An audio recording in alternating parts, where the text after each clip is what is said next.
গুৱাহাটীৰ পদপথৰ পৰা এজন যুৱকক উদ্ধাৰ কৰি বৰপেটাৰ ঘৰলৈ নিয়াৰ ব্যৱস্থা কৰে তুলতুল কছাৰী নামৰ এজন যুৱকে।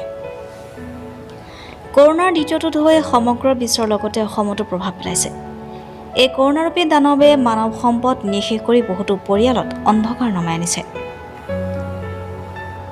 চৌদিশে কেৱল মৃত্যুৰ কেৰিলি, সকলোৱে কেৱল নিজক বচোৱাত ব্যস্ত।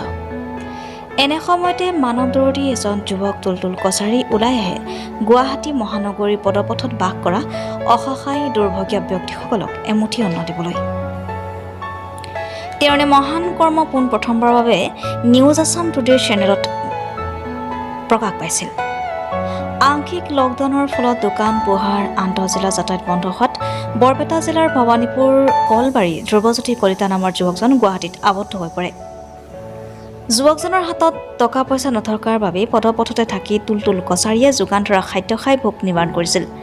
ধ্ৰুৱজ্যোতি কলিতাই কোমল অন্তৰৰ যুৱক তুলতুল কছাৰীক তেওঁৰ অসহায় আৰু বিপদৰ কথা জনাত তেওঁ ফেচবুকৰ যোগেদি অসমৰ ৰাইজক অৱগত কৰে। কালি সন্ধিয়া প্ৰায় 7 বজাত দিছপুৰ আৰক্ষী চকীৰ ACP হিমাংশু দাস আৰু ভঙাগড় আৰক্ষী চকীৰ সহযোগত GMCৰ পাৰ্কিঙত যুৱকজনক উদ্ধাৰ কৰি কোভিড টেষ্ট কৰোৱাই গাড়ীৰ ব্যৱস্থা কৰি বৰপেটাৰ ঘৰলৈ পঠিওৱাৰ ব্যৱস্থা কৰে। তুলতুল কছাৰীক খাদ্য বিতৰণ কৰা আজি 39 দিন হৈছে আৰু এনে কৰ্মক সচেতন মহলে প্ৰশংসা কৰিছে। ছাৰ, মই ইমান দিনৰ পৰা ইয়াত পঢ়ি আছোঁ, 1.5 মাহ ধৰি পঢ়ি আছোঁ, গৰু ছাগলীৰ নিচিনা পঢ়ি আছোঁ। গতিকে মই এতিয়া মোৰ ঘৰ বৰপেটা ডিষ্ট্ৰিক্ট হয়, কিন্তু মোৰ ঘৰ ভৱানীপুৰ কলবাৰী।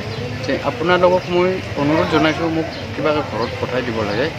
মই বহুত দুখিত হৈ আছোঁ ইয়াত। কিবাকৈ মোক বৰপেটা টাউন পঞ্চায়ত দিলে হ'ল আৰু মই এতিয়া মই ভিক্ষাৰীৰ নিচিনা কৰি আছোঁ, না চুলি দাড়ি কাটবা পাইছোঁ না কিহৰ কাৰণে মই কি কৰিছোঁ। আপোনাৰ বৰপেটাৰ ঘৰ ন? মোৰ বৰপেটা ডিষ্ট্ৰিক্ট হয়। অঁ, ডিষ্ট্ৰিক্ট বৰপেটা হয়। আপোনাক বৰপেটাত পहुঁচাই দিব লাগে ন? পঞ্চায়ত দিব লাগে। মই এতিয়া ভিক্ষাৰীৰ নিচিনা মই নাথাকে। আচ্ছা, ঠিক আছে, হ'ব আপুনি এতিয়া খাওক, মই তাৰ ব্যৱস্থা কৰিম বাৰু দেই। হ'ব। আমাৰ ছ'চিয়েল মিডিয়াত মাননীয় ডিচি ছাৰৰ পৰা মই এটা নিৰ্দেশ পাইছিলোঁ যে এজন মানুহ GMC পঢ়ি আছে, তেওঁ কান্দি কান্দি কৈ আছে যে তেওঁ ঘৰত থৈ আহিব লাগে, ঘৰত থৈ আহিব লাগে। তেওঁ ঘৰ বৰপেটাত বুলি কৈছিলে।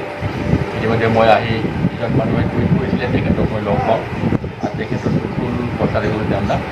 আৰু তেওঁক লগ পাই তেওঁৰ লগত গৈ মই উক্ত মানুহজনক ধ্ৰুৱজ্যোতি কলিতা, তেওঁ ভৱানীপুৰ কলবাৰীত ঘৰ, তেওঁক উদ্ধাৰ কৰোঁ আৰু তেওঁ বৰ্তমান ভঙাগড় থানালৈ লৈ অহা হৈছে। আৰু ইতিমধ্যে মই আমাৰ পুলিচ বিভাগৰ পৰা MPৰ লগত যোগাযোগ কৰিছোঁ। তেওঁ এখন গাড়ী আমাক দিব আৰু আমাৰ ভঙাগড় থানাৰ পৰা ষ্টাফ গৈ উক্ত ধ্ৰুৱজ্যোতি কলিতা কলবাৰীত তেওঁ ঘৰত কমপ্লেইন দি আহিব। চৰাইদেউৰ পৰা Ratul Gogoi report, news Assam today.